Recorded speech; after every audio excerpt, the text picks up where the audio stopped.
भारत के attorney general को कौन सा आर्टिकल संबंधित है? अटॉर्नी जनरल ऑफ इंडिया से कौन सा आर्टिकल संबंधित है, यह आपको बताना है। सर ए ऑप्शन, अनुच्छेद 76। नेक्स्ट, किस आर्टिकल के तहत राष्ट्रपति को क्षमादान की शक्ति प्राप्त होती है? इवन मैं जानता हूं कि आपने ये पीपीटी पढ़ी होगी, सुनी होगी, देखी होगी, सेम आर्टिकल 10 बार पढ़ा होगा, एक बार और सही ना। क्या जाता है आर्टिकल के क्वेश्चन दोहराने में? अनुच्छेद 72, राष्ट्रपति का क्षमादान। निम्न में से कौन सा आर्टिकल सामान्य नागरिक संहिता से संबंधित है? अब उस द 10 मिनट शो में भी 8 मिनट बीत गए, 2 मिनट बीत गए, अब 7 मिनट की और क्लास है ये। निम्न में से कौन सा आर्टिकल सामान्य नागरिक संहिता से संबंधित है? अनुच्छेद 44। अगला, किस आर्टिकल में ग्राम पंचायत के बारे में बताया गया है? किस आर्टिकल में ग्राम पंचायत का गठन? Sir article 40। इसको गांधीयन प्रिंसिपल वाला, गांधीयन सिद्धांत का आर्टिकल भी कहते हैं। नेक्स्ट, आपके स्क्रीन पे राष्ट्रपति पर महाभियोग की प्रक्रिया का वर्णन किस आर्टिकल में किया गया है? राष्ट्रपति पर महाभियोग की प्रक्रिया का, इसके ऊपर आज मत जाना यार, वो मैंने पुरानी ही पीपीटी का उपयोग किया है कि मैं रिवाइज तो करवा दूं, एब्सेंट तो न रहूं। बी ऑप्शन, अनुच्छेद 61, अनुच्छेद 61। अगला, संसद का वर्णन किस आर्टिकल में किया गया है? संसद का वर्णन किस आर्टिकल में किया गया है? सर संसद का वर्णन आर्टिकल 79 में किया गया है, 79 में। नेक्स्ट पे आएंगे, राज्यसभा की संरचना से संबंधित कौन सा आर्टिकल है? अनुच्छेद 80, 93, 76, 123। सर राज्यसभा की संरचना से संबंधित अनुच्छेद 80। अगला, लोकसभा की संरचना से संबंधित कौन सा आर्टिकल है? देखो, संसद का 79 आर्टिकल में उल्लेख है, संसद के बाद लोकसभा का 80 में और 81 में 80 में राज्यसभा, 81 में लोकसभा, ठीक है ना। तो 81 में लोकसभा का, इसको निम्न सदन भी कहते हैं, जनता का सदन भी कहते हैं, फेमस हाउस या प्रसिद्ध सदन भी कहते हैं, किसको? लोकसभा। अब लोकसभा को वो वाला क्वेश्चन खूब आता कि पहले लोकसभा स्पीकर कौन थे? सर गणेश वासुदेव मावलंकर जी थे।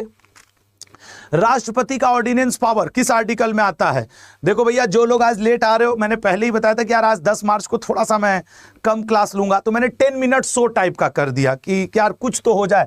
और इस हेडिंग के ऊपर मत जाना लल्ला आज, ठीक है ना, इस हेडिंग के ऊपर मत जाना कि गुरुजी ऊपर क्या लिखा है। अरे लिखा है तो लिखा है, तुम इतना मतलब रखो कि नहीं आज 10 मार्च को शाम 7 बजे हमको यही आज दोहरा लेना है। वित्त आयोग का वर्णन किस आर्टिकल में किया गया है? वित्त आयोग की बात करें लल्ला तो अनुच्छेद 280 में, ठीक है, 280 में। अगला, राज्यों के लिए उच्च न्यायालय के बारे में कौन सा आर्टिकल सूचना देता है? राज्यों के उच्च न्यायालय, सर हर राज्य में एक उच्च न्यायालय होगा, ऐसा आर्टिकल 214 कहता है। हाई कोर्ट के जजों का ट्रांसफर 222 में है। 148 में आप जानते हो controller and auditor general of India है, कैनिंग ने सबसे पहले इस पद का सृजन किया था। और 137 में जुडिशियल रिव्यू है। अगला, दोनों सदनों की संयुक्त बैठक जब होती है तो उसका प्रावधान किस आर्टिकल में है? सर राष्ट्रपति की पूर्व अनुमति से अनुच्छेद 108 में, और इसकी अध्यक्षता कौन करेगा? लोकसभा का स्पीकर करेगा। अगला, नेक्स्ट, संविधान का संशोधन करने की शक्ति और उसकी प्रक्रिया का उल्लेख किस आर्टिकल में किया गया है? तो संविधान की संशोधन करने और शक्ति और प्रक्रिया का उल्लेख अनुच्छेद 368 में किया गया है। किस आर्टिकल में एक न्यायालय से दूसरे न्यायालय में न्यायाधीश? अब ये हाई कोर्ट का पूछ रहा है, मैंने अभी बताया था ना 2-2-2। ये जो लोग लेट आ रहे हो लल्ला, आज मेरी क्लास छोटी सी है, द 10 मिनट जैसी या वही है, द 10 मिनट सो ही है प्रमुख 40 आर्टिकल्स का, क्योंकि मुझे थोड़ा आज रेलवे स्टेशन जाना था और मैं नहीं चाह रहा था कि मैं आपका सेशन रोक करके जाऊं। किस आर्टिकल की मदद से राष्ट्रपति को उच्चतम न्यायालय से परामर्श करने की शक्ति प्राप्त होती है? सर ये ऑप्शन, अनुच्छेद 143 से। किस आर्टिकल में सर्वोच्च न्यायालय द्वारा दिए गए निर्णयों या आदेशों की समीक्षा का उल्लेख किया गया है? किस आर्टिकल में? सर आर्टिकल 137 में किया गया है। भारत के नियंत्रक एवं महालेखा परीक्षक का उल्लेख किस आर्टिकल में किया गया है? भारत के नियंत्रक एवं महालेखा परीक्षक का उल्लेख, सर नियंत्रक एवं महालेखा परीक्षक का उल्लेख अनुच्छेद 148 में। भारतीय संविधान का कौन सा अनुच्छेद अल्पसंख्यकों के हितों के संरक्षण से संबंधित है?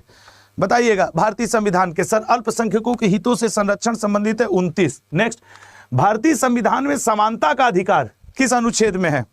जो लोग लेट जुड़ रहे हो जान लो, आज मैं ये द 10 मिनट शो टाइप का ही ले रहा हूं, महत्वपूर्ण 40 अनुच्छेदों का। आज थोड़ा सा व्यस्त हूं यार, इसलिए प्लीज थोड़ा साथ दीजिएगा। अनुच्छेद 14 से 18, अपनी पसंद के व्यक्ति से कितनी बार रट लिए होगे कि सर आर्टिकल 21।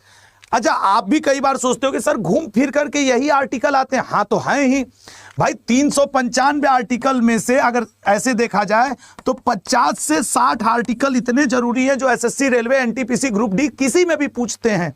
वो आपके सामने ये हैं, वो आपके सामने ये हैं, ठीक है ना। तो अब मैं भी क्या करूं, मैं 4 साल बाद भी पढ़ाऊंगा तो यही ना सच्चाई है कि नहीं मेरे भाई। अस्पृश्यता का अंत। अब घूम फिर के आप पिछले 20 साल का रेलवे, एसएससी, वनडे एग्जाम, कोई पेपर उठा के राज्य सरकार का देख लो, केंद्र सरकार का, पूछना उसको यही है। फिर भी हम लोग कई बार गलत करते हैं। इतना कुछ जानने के बाद, पढ़ने के बाद, रटने के बाद एग्जाम हॉल में गायब, डिब्बा गुल।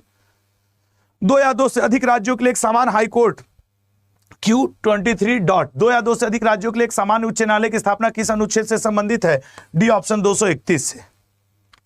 कौन सा अनुच्छेद उच्च न्यायालय की कुछ रीट जारी करने की शक्ति से संबंधित है? सर ए ऑप्शन अनुच्छेद 226 रीट। जबकि सुप्रीम कोर्ट आर्टिकल 32 के अंतर्गत रीट जारी करता है। आर्टिकल 31 डिलीट है। भारतीय संविधान का निम्नलिखित में से कौन सा अनुच्छेद राज्यपाल को अध्यादेश जारी करने की शक्ति देता है? 213। जबकि राष्ट्रपति 123 में अध्यादेश ऑर्डिनेंस जारी करते हैं।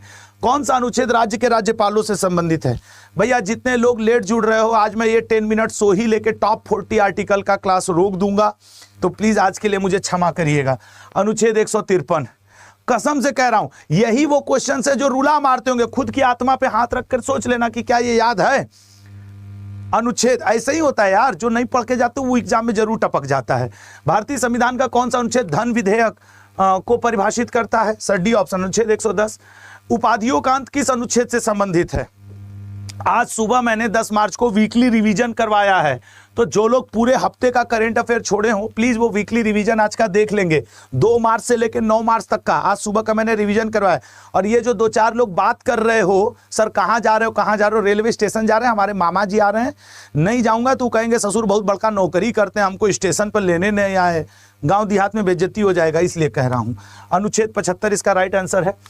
रिटर्न बोलने की स्वतंत्र Q30 डॉट बोलने की स्वतंत्रता के लिए अधिकार का संरक्षण किस अनुच्छेद से संबंधित है? सी ऑप्शन अनुच्छेद 19 से।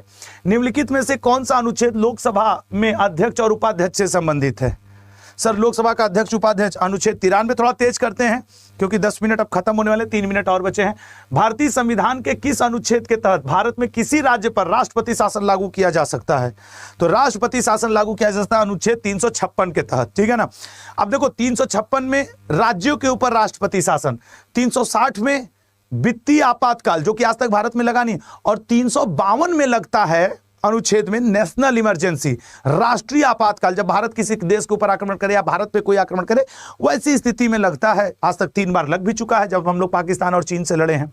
भारत तथा प्रत्येक राज्य के लिए आकस्मिकता निधि का प्रावधान निम्नानुसार किया गया। आकस्मिकता निधि का है 267 में 267। नेक्स्ट, निम्नलिखित में से कौन सा अनुच्छेद सभी नागरिकों के लिए समान न्याय और मुफ्त कानूनी सहायता को बढ़ावा देता है? समान न्याय और मुफ्त कानूनी सहायता को बढ़ावा देता है 39A, ठीक है 39A। बस 40 क्वेश्चन हैं, 2 मिनट और। भारतीय संविधान का कौन सा अनुच्छेद यह प्रावधान करता है कि प्रत्येक भारतीय राज्य में एक राज्यपाल होगा? सर अनुच्छेद 153। इंपॉर्टेंट है, रट लेना। धर्म, मूल वंश, जाति, लिंग या जन्म स्थान के आधार पर।